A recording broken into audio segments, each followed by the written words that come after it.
Establishing boundaries with yourself. Developing strength and maturity and self-boundaries is not easy. Many obstacles hinder our progress. However, God desires our maturity and self-control even more than we do. He's on our team as an exhorter, encourager, and implorer. 1 Thessalonians 2 verses 11 through 12. One way to begin developing limits on out-of-control behavior is to apply a modified version of the boundary checklist we used in Chapter 8. Number 1. What are the symptoms? Look at the destructive fruit you may be exhibiting by not being able to say no to yourself. You may be experiencing depression, anxiety, panic, phobias, rage, relationship struggles, isolation, work problems, or psychosomatic problems. All of these symptoms can be related to a difficulty in setting limits on your own behavior. Use them as a roadmap to begin identifying the particular boundary problems you're having. Number 2. What are the roots? Identifying the cause of your self-boundary problems will assist you in understanding your own contribution to the problem, how you have failed or sinned, your developmental injuries, how you have been sinned against, and the significant relationships that may have contributed to the problem. Some possible roots of self-boundary conflicts include these. Lack of training. Some people never learn to accept limits. They pay the consequences for their actions, or to delay gratification when they were growing up. For example, they may never have experienced any consequences for dawdling as a child. Rewarded destructiveness. People who came from families in which the mom or dad was an alcoholic may have learned that out-of-control behavior brings relationship. The family came together when the alcoholic member drank. Distorted need. Some boundary problems are legitimate, God-given needs in disguise. God gave us sexual desire both to reproduce ourselves and to enjoy our spouses. Those suffering a pornography addiction have diverted this good desire. They feel real and alive only when acting out sexually. Fear of relationship.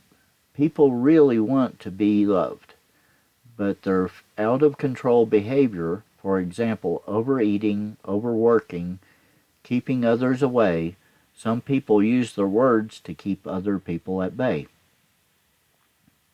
Unmet emotional hungers. We all need love during the first few years of life. If we don't receive this love, we hunger it for the rest of our lives. This hunger for love is so powerful that when we don't find it in relationships with other people, we look for it in other places, such as in food, in work, in sexual activity, or in spending money. Being under the law, many Christians raised in legalistic environments were not permitted to make decisions for themselves. When they try to make their own decisions, they feel guilty. This guilt forces them to rebel in destructive ways. Food addictions and compulsive spending are often reactions against strict rules. Covering emotional hurt. People who are injured emotionally, who were neglected or abused as children, disguise their pain by overeating, drinking too much, or working too much. They may abuse substances to distract from the real pain of being unloved, unwanted, and alone. If they were to stop using these disguises, Their isolation would be intolerable. Number 3. What is the boundary conflict? Take a look at your particular self-boundary problems in relations to food, money, time, tasks completion, words, sexuality, or substance abuse. These 7 areas aren't exhaustive, though they cover a great deal of territory. Ask God for insight into what other areas of your life are out of control. Number 4. Who needs to take ownership? At this point, take the painful step of taking responsibility for your out-of-control behavior. The behavior patterns may be directly traceable to family problems, neglect, abuse, or trauma. In other words, our boundary conflicts may not be all our fault. They are, however, our responsibility. Number 5. What do you need?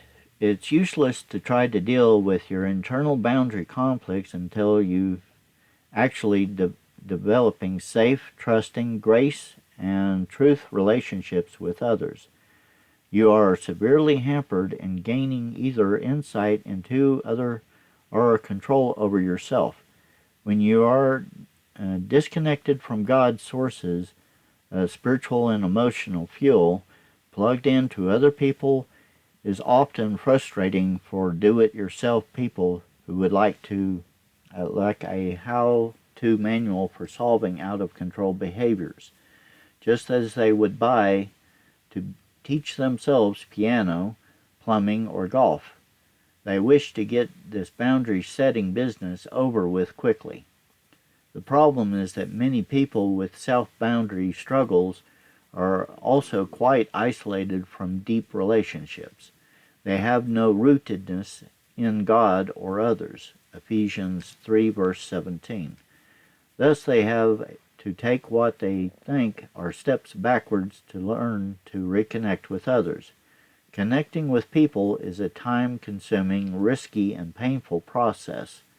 Finding the right people, group, or church is hard enough, but after joining up, admitting your need for others may be even more difficult. Do-it-yourself people will often fall back into a cognitive or willpower approach simply because it's not as slow or as risky. They often say things like, attachment is not what I want. I have an out-of-control behavior and I need relief from that pain, though we can certainly understand their dilemma. They're heading towards another quick fix dead end. Symptomatic relief, trying to solve a problem by dealing only with the symptoms, generally leads to more symptoms. Jesus described this process in a parable. When an impure spirit comes out of a person, it goes through arid places seeking rest and does not find it. When it says, I will return to the house I left, when it arrives it finds the house swept clean and put in order. Then it goes and takes several other spirits more wicked than itself, and they go in and live there. And the final condition of that person is worse than the first. Luke 11, verses 24 to 26. Evil can take over the empty house of our souls, even when our lives seem to be in order. Isolation guarantees spiritual vulnerability. It's only when our house is full of the love of God and others that we can resist the wiles of the devil. Plugging in is neither an option nor a luxury. It is a spiritual and emotional life and death issue. Number 6. How do I begin? Once you have identified your boundary problem and owned it, you can do something about it. Here are some ways to begin practicing setting boundaries on yourself. Address your real need. Often, out-of-control patterns disguise as a need for something else. You need to address the underlying need before you can deal with the out-of-control behavior. For example, impulsive overeaters may discover that food is a way to stay separate and safe from the romantic and sexual intimacy. The fear of being faced with those kinds of emotional-laden situations may cause them to use food as a boundary. As their internal boundaries with the opposite sex become firmer, they can give up their destructive food boundary. They learn to ask for help for the real problem, not just for the symptomatic problem. Allow yourself to fail. Addressing the real need is no guarantee that your out-of-control behavior will disappear. Many people who address the real issue underneath, a self-boundary problem, are often disappointed that the problem keeps reoccurring. They think, well, I joined a support group at church, but I still have problems being on time, or viewing pornography, or spending money, or being sarcastic, etc. Was all this for naught? No. The reoccurrence of destructive patterns is evidence of God's sanctifying, maturing, and preparing us for eternity. We need to continue to practice to learn things. The same process that we use to learn to drive a car, swim, or learn a foreign language is the one that we use for learning better self-boundaries. We need to embrace failure instead of trying to avoid it. Those people who spend their lives trying to avoid failure are also eluding maturity. We are drawn to Jesus because he learned obedience from what he suffered. Hebrews 5 verse 8. People who are growing up are also drawn to individuals who bear battle scars, worry furrows, and tear marks on their faces. Their lessons can be trusted, much more than the unlined face of those who have never failed, and so have never truly lived. Listen to empathic feedback from others as you fail in setting boundaries on yourself. You need others who will let you know about it in a caring way. Many times you are unaware of your own failures. Sometimes you may not truly understand the extent of the damage your lack of boundary causes in the lives of those you care about. Other believers can provide perspective and support. Keith had a difficult time repaying money to others when they had loaned it to him. He wasn't broke, he wasn't selfish, he was just forgetful. He had little awareness of the discomfort he caused those who loaned him money. One afternoon, a friend who had loaned him money several months before dropped by his office. Keith, his friend said, "Several times I've asked you about the money I loaned you. I still haven't heard from you. I don't think you're intentionally ignoring my request. At the same time, I wanted to let you know that your forgetfulness has been hard on me. I had to cancel a vacation because I didn't have the money. Your forgetfulness is hurting me, and it's hurting our friendship." Keith was astonished. He hadn't a clue that such a little thing to him might mean so much to a close friend. Deeply remorseful over the loss of his friend had suffered, he wrote a check immediately.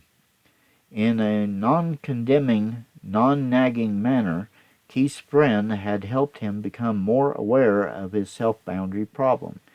He used the empathy Keith felt for him as a close friend. True godly remorse for causing his friend pain was a powerful motivator for Keith to become more responsible. When others in our support system let us know how our lack of self-boundaries hurt them, we are motivated by love, not by fear. Biblically based support groups which provide empathy and clear feedback keep people responsible by letting them see the effect their actions have on one another. When one member tells another, "Your uncontrolled behavior makes me want to stay away from you. I don't feel feel that I can trust you when you act like that. The out-of-control person isn't being parented or policed. He is hearing truth and love from a peer. He's hearing how what he does helps or damages those he loves. This kind of confrontation builds an empathy-based morality, a love-based self-control. Welcome consequences as your teacher. Learning about sowing and reaping is valuable. It teaches us that we suffer losses when we aren't responsible. The compulsive overeater has medical and social difficulties. The overspender faces bankruptcy court. The chronically late person misses plane flights and important meetings and loses friendships. The procrastinator faces losses of promotions and bonuses, and on and on. We need to enter God's training school of learning to suffer for our irresponsibility. Not all suffering should be embraced, however. When our lack of love or responsibility causes the suffering, pain becomes our teacher. Learning how to develop better self-boundaries is an orderly process. First, we are confronted about the destructiveness of our behavior by others. Then consequences will follow if we don't heed the feedback. Words precede actions and give us a chance to turn from our destructiveness before we have to suffer. God doesn't glory in our suffering. Just as the loving Father's heart breaks when he sees his children in pain. God wants to spare us pain, but when his words and the feedback of his other children don't reach us, consequences are the only way to keep us from further damage. God is like the parent who warns his teenager that drinking will cause a loss of car privileges. First the warning, stop drinking now, it will have a bad consequence for you. Then if it's not heeded, car privileges are yanked. This painful consequence prevents a possible serious catastrophe, a drunk driving accident. Surround yourself with people who are loving and supportive. As you hear feedback and suffer consequences, maintain close contact with your support network. Your difficulties are too much to bear alone. You need others who will be loving and supportive, but who will not rescue. Generally speaking, friends of people with self-boundary problems make one of two errors.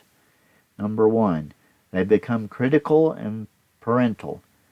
When the person has failed, they adopt a "I told you so" attitude or say something like, "Now, what did you learn from your experience?"